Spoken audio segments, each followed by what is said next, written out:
Egypt's pharaohs, Rome's emperors, Japan's emperors, and Maya kings all declared themselves gods despite being mortal, and people actually believed them. The most powerful people in the ancient world all reached for the same ultimate source of power, the divine. They made audacious claims, linking themselves to the gods to declare they weren't just rulers. They were something more. But what was the real reason for this deception? It was one of the most brilliant and effective political strategies ever invented.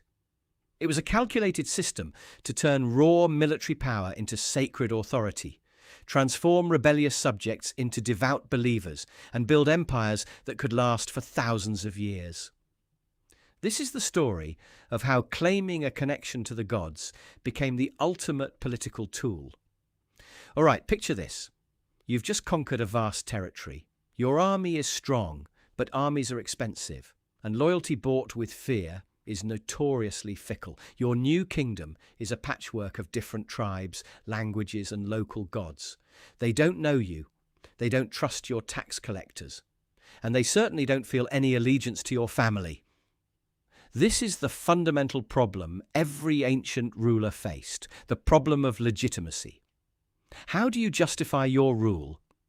How do you command obedience when your back is turned? How do you turn a violent conquest into a stable, multi-generational state? Force alone is never enough. You can't put a soldier on every street corner. You need something more, something that gets inside people's heads. You need them to believe you have the right to rule. You need them to see your authority as a part of the natural, sacred order of the universe. In a world steeped in religion, where the divine was an active force in daily life, there was one perfect solution. You don't just become a king, you become a god, or something very close to it. Declaring a link to the divine fundamentally rewired the relationship between the ruler and the ruled. In one move, obedience transformed from a political chore into a spiritual duty. Disobeying the king's law wasn't just a crime anymore, it was blasphemy. Paying your taxes wasn't just a civic obligation, it was an offering to the person who helped guarantee the harvest and keep the cosmos in balance. This is the core of divine kingship, the idea that a ruler's power is legitimate because it is sacred. It's a political technology we see across the globe, fusing government and religion. The ruler is no longer just a man on a throne. He's the bridge between the human and the divine worlds, the indispensable mediator who keeps everything from falling apart. But this wasn't a one-size-fits-all strategy. The meaning of being a divine ruler was incredibly flexible. In some places, the king was seen as a god incarnate, walking the earth. In others, he was a direct descendant of a divine ancestor, his bloodline itself a claim to power. And in still others, he was a mortal man specially chosen by the heavens, granted a divine mandate to rule. These weren't just empty titles. They were backed by a massive propaganda machine, monumental architecture, elaborate rituals, and official art that made the ruler's divine status an inescapable daily reality. To see just how powerful this was, we have to start where the concept reached its most iconic form, the land of the pharaohs. Nowhere was divine kingship more absolute than in ancient Egypt. From the moment he ascended the throne, the pharaoh was a god. Specifically, he was the living embodiment of Horus, the powerful falcon-headed sky god. Upon his death, he would transform and unite with Osiris, the god of the afterlife, ensuring his eternal presence. It was the entire operating system of the Egyptian state. The pharaoh's primary duty was to maintain Ma'at, the fundamental order, truth and balance of the universe. Every law, battle and temple was framed as an act of preserving this cosmic harmony against chaos. If the Nile flooded correctly and the harvests were good, it was proof the pharaoh was fulfilling his divine role. If disaster struck, it was a failure of that sacred duty. The state poured unimaginable resources into making this real. The pyramids weren't just tombs, they were monumental engines for the king's journey into the afterlife, designed to ensure his successful transition and continued protection of Egypt. The colossal statues at temples like Karnak and Abu Simbel weren't just portraits. They were objects of worship, depicting the pharaoh on equal footing with the greatest gods. Theoretically, the pharaoh was the chief high priest of every cult, the only human who could mediate between the gods and all of humanity. While in practice priests carried out the daily rituals, the ideology held that they were all acting as his representatives. His image was everywhere, a constant, unavoidable reminder of his power. For over 3,000 years, this system proved remarkably stable. It coordinated millions of people, built some of the most enduring monuments in history, and fused an entire civilization into a single political and religious unit. While the pharaoh was born a god, the path to divinity in Rome was much more political. Rome had been a republic for 500 years, a society built on a deep-seated suspicion of kings. So when Augustus Caesar emerged from a bloody civil war as the sole ruler, he faced a massive PR problem: how to be a king without calling himself one. His solution was pure political genius. He didn't declare himself a god. Instead, he had his murdered adoptive father, Julius Caesar, officially deified by the Senate. Caesar became Divus Iulius, the divine Julius. This allowed Augustus to take the title Divi Filius, son of a god. It was a subtle but brilliant move. He wasn't claiming divinity himself, but he was elevating his status far above any mortal. This was the birth of the Roman imperial cult. For the most part, this was less about personal worship and more about political loyalty.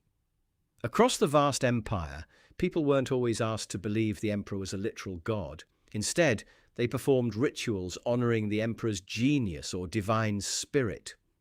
This cult was a powerful tool for unification. It gave a Spanish merchant, a Greek farmer, and a Gallic chieftain a common way to show they were loyal Romans.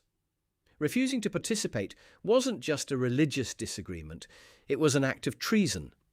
Of course, this varied. In the eastern provinces, with their own history of god-kings, rulers like Augustus were more readily worshipped as living gods in the Hellenistic tradition. The Senate often formally deified popular emperors after they died, admitting them into the state pantheon. This allowed a living emperor to claim descent from a line of gods. Unpopular emperors, like Caligula or Nero, were often denied this honor, a public condemnation that broke the sacred lineage. The imperial cult shows how divine kingship could be fine-tuned. It wasn't about creating an Egyptian-style god-king, but about forging a system of civic and religious duty that held a sprawling empire together for centuries. This strategy of linking power to divinity was a truly global phenomenon, with each culture developing its own unique flavor.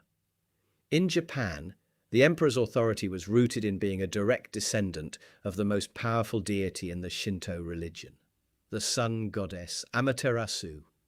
This idea of an unbroken divine lineage, claimed to stretch back for millennia, has been a cornerstone of imperial legitimacy. For much of Japanese history, real political power was held by military leaders called shoguns. But even the most powerful shoguns rarely tried to usurp the throne itself.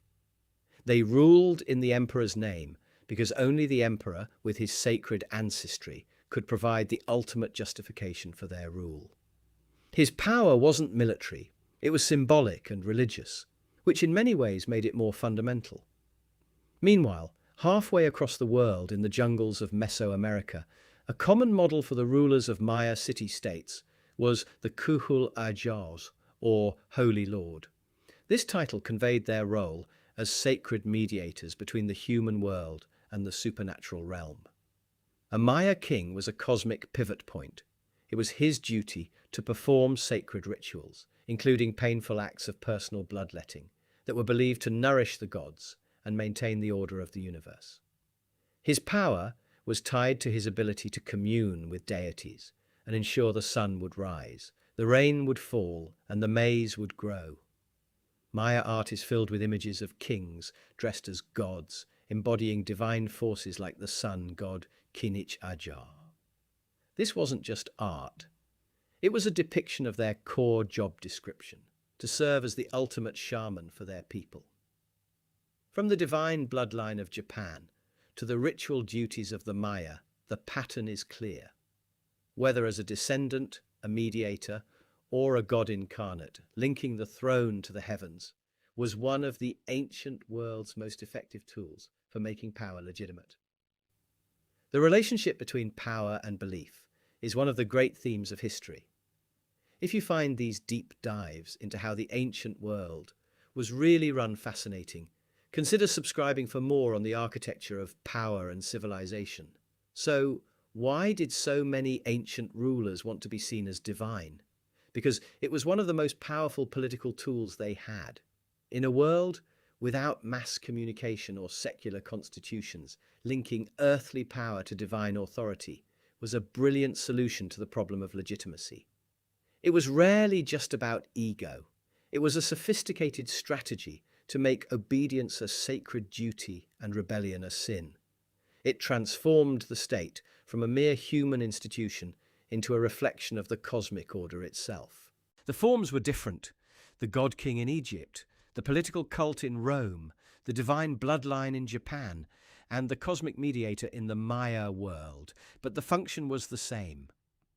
Each system was designed to answer the most fundamental question of politics. Why should you rule? And for thousands of years, one of the most effective answers was, because the heavens themselves have chosen me. This idea that power and faith are intertwined is one of the most enduring legacies of the ancient world, a force that continues to echo today.